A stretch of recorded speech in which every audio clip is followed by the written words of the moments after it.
অভিনয় ছাড়লেন থালাপতি বিজয়। এবার থেকে রাজনীতি করবেন মন দিয়ে। শুধু সিনেমায় কাল্পনিক হিরো হয়ে নয়, বাস্তব জীবনে মানুষের পাশে থাকার জন্যেই তার এই সিদ্ধান্ত। বিগত কয়েক মাস ধরেই গুঞ্জন চলছিল, সত্যিই কি মাস্টার লিও থেরির মতো সিনেমা উপহার দেওয়া সবার প্রিয় থালাপতি রাজনীতির ময়দানে নামছেন? রিজিওনাল সিনেমার নায়ক হয়েও যার জনপ্রিয়তা কোনো বলিউড নায়কের চেয়ে কম নয়, সে কি সত্যিই এবারে রাজনীতিতে নিজের নাম লেখাতে চলেছেন? ঠিক কি লিখেছেন তিনি? আসুন জেনে নিই। রাজনীতি আমার কাছে অন্য পেশা নয়, এটা পবিত্র কাজ। রাজনীতির উচ্চতায় নয়, এর দৈর্ঘ্য প্রস্থও জানার জন্যে অনেকের কাছ থেকে পাঠ নিয়ে আমি দীর্ঘদিন ধরে এর জন্যে নিজেকে প্রস্তুত করছি। তাই রাজনীতি আমার শখ নয়, এটাই আমার গভীর চাওয়া। আমি এতে নিজেকে পুরোপুরি সম্পৃক্ত করতে চাই।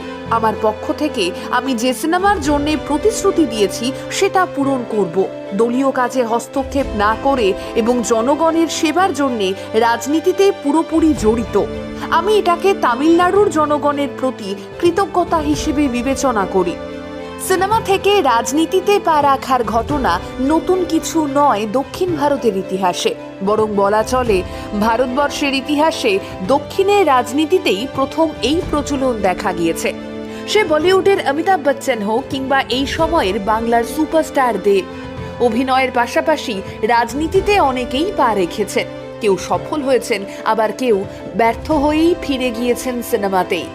তবে হ্যাঁ, থালাপতির কথাতে সিনেমা নয় রাজনীতিতেই মনোযোগ দেবেন বলেছেন, কিন্তু এমন কথা বলেননি যে তিনি আর কখনোই সিনেমা করবেন না।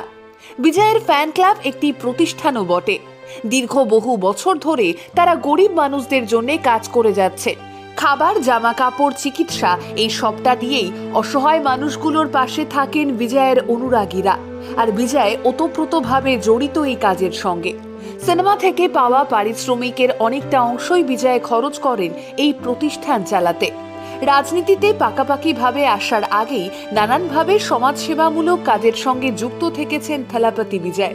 সম্প্রতি নিজের ফ্যান ক্লাবের সোশ্যাল মিডিয়ায় পোস্ট করে অভিনেতা জানিয়েছেন, দীর্ঘ অনেক বছর ধরে তার ফ্যান ক্লাব একটি বেসরকারি প্রতিষ্ঠান হিসেবে মানুষের পাশে থেকে কাজ করে চলেছে, কিন্তু তারপরও এই প্রতিষ্ঠান সোশ্যাল কিংবা অর্থের দিক থেকে উন্নতি করতে পারছে না। ঠিক এই কারণেই তাদের একটি রাজনৈতিক ক্ষমতার প্রয়োজন। সেই কারণেই এই সিদ্ধান্ত নিয়েছেন তিনি। তামিল ভাষায় থালাপতি নামটি তার অনুরাগীদের দেওয়া। আদরের এই নামের অর্থ কমান্ডার। বিজয়কে এই নামেই ডাকেন তামিল সিনেমা প্রেমীরা।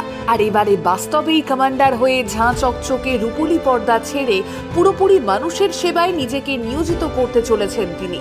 রেজিস্ট্রেশনের জন্য আবেদন করেছেন নির্বাচন কমিশনে। তবে তার লক্ষ্য আসন্ন 2024 লোকসভা ভোট নয়, 2026 সালের বিধানসভা নির্বাচনে প্রতিদ্বন্দ্বিতা করা এবং জয়লাভ করা। আর সেই সঙ্গে রাজ্যে মৌলিক রাজনৈতিক পরিবর্তন আনা, যা জনগণ চায়।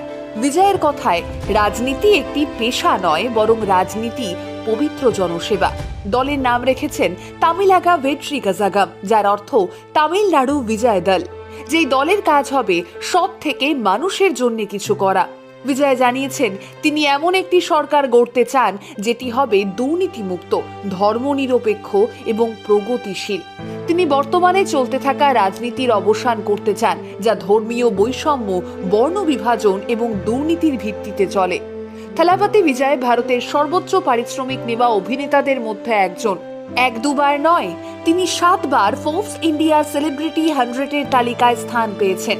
তিনি একটি ওসাকা সেরা অভিনেতার পুরস্কার এবং দক্ষিণ ভারতীয় আন্তর্জাতিক চলচ্চিত্র পুরস্কার সহ একাধিক পুরস্কার জিতেছেন।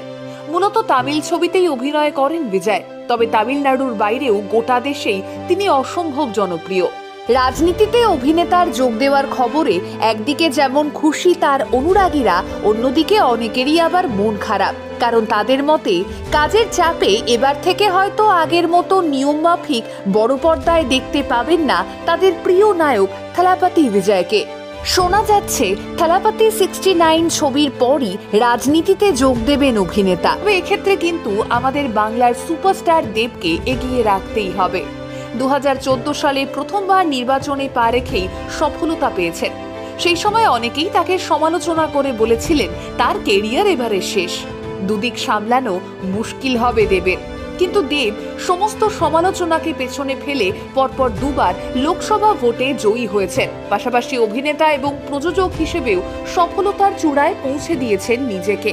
আজ অবধি কখনোই রাজনীতির মঞ্চে দাঁড়িয়ে বিরোধী পক্ষকে কোনো খারাপ কথা বলেননি তিনি। অন্যকে ছোট না করে, অপমান না করে, শুধুমাত্র ভালোবাসার মাধ্যমেই তিনি মানুষের পাশে থেকেছেন। আর এটাই নাকি বাংলা সুপারস্টারের সফলতার আসল মন্ত্র। পাশাপাশি বাংলা সিনেমায় নিজেকে এক নতুন উচ্চতায় পৌঁছে নিয়ে গিয়েছেন তিনি। বছরের প্রথম 3টি হিট বাংলা সিনেমার মধ্যে একটি সিনেমা তার। তাই আমরা বলতেই পারি আমাদের দেশের অভিনয় আর রাজনীতি এই দুই ময়দানেই সমানভাবে সফল হওয়া মানুষদের মধ্যে অন্যতম একজন আমাদের দেব। তবে থালাপতি বিজয়কে জানাই অনেক শুভেচ্ছা।